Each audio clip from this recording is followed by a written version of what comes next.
Hi everybody, I'm Bree the Plant Lady, and today I am getting ready to do some treatments on my next spring crop of broccoli, cauliflower, cabbage, and kohlrabi.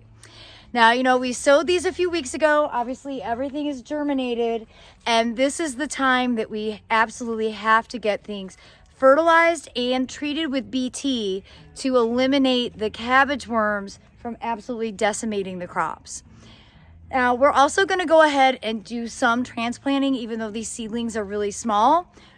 Just decided to kind of rip the Band-Aid off and go ahead and do it. So stay tuned to watch our progress on how we go about taking these several-week-old outdoor sown seedlings and get them transplanted into some various containers to get the spring vegetable season started. Now, just to give you an up-close view of what the seedlings look like. If you watched the video, hopefully you did. I always aim to have no more than 2 per cell. 1 is really ideal, but occasionally I'm a little heavy-handed. That's okay. We've got a lot of different varieties represented here. We're not going to get all of them planted today. I'd rather them be a bit bigger.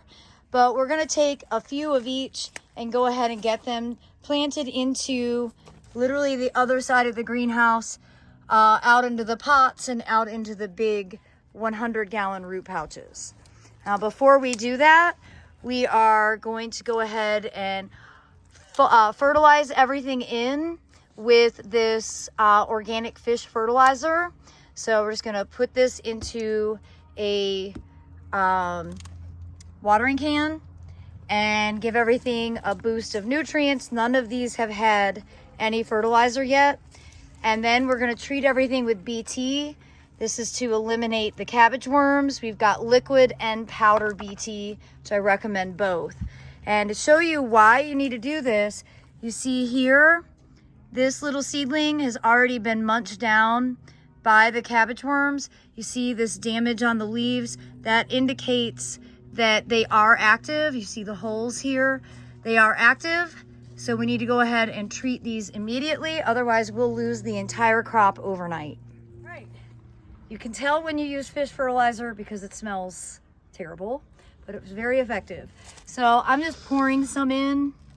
I'm not being ratio specific, and make sure it gets fully incorporated. Go ahead and top this off. And fish fertilizer works 2 ways. The roots absorb it, but it also is absorbed through the foliage. So it's a good thing to go ahead and kind of get the whole plant covered with it. It's a very effective, fast acting, mostly nitrogen. So, at this time of year, I'm always a bit nervous to fertilize because we do still have frost in our forecast. I don't want the plants to be too tender. But for these cool season crops, giving them some fish fertilizer right now won't be a problem. It's just going to help kickstart their growth.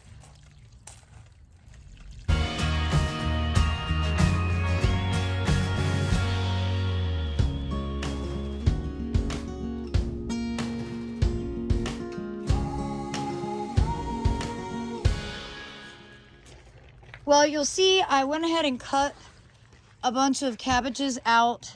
These aren't heading because it got warm too early. I'm leaving those cabbages because they are headed. I'm just waiting to harvest them to eat them. They take up too much room in the refrigerator.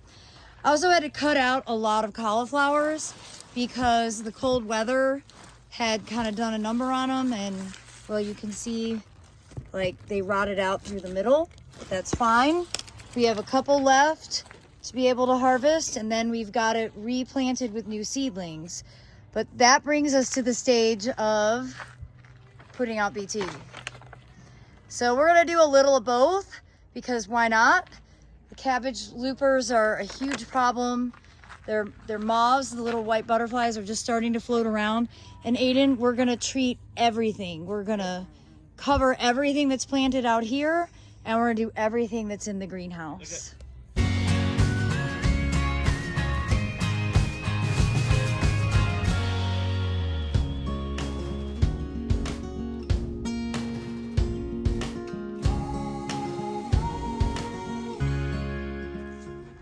Well, thanks to this awesome gardening team, we have gotten this task accomplished.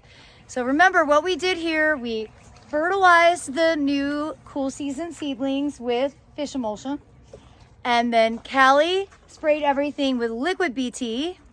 And then Aiden dusted everything with powder BT, because right now is a really critical time to make sure that you give your cool season brassica crops everything that they need to be able to prevent getting absolutely destroyed from those cutworms or the cabbage worms. So we certainly look forward to sharing more updates right here from our Central North Carolina garden. We have tons more seedlings to be planted out. Those after probably another week will actually go out into the garden and into other containers throughout the property. So I do hope you'll subscribe so that you stay in the loop.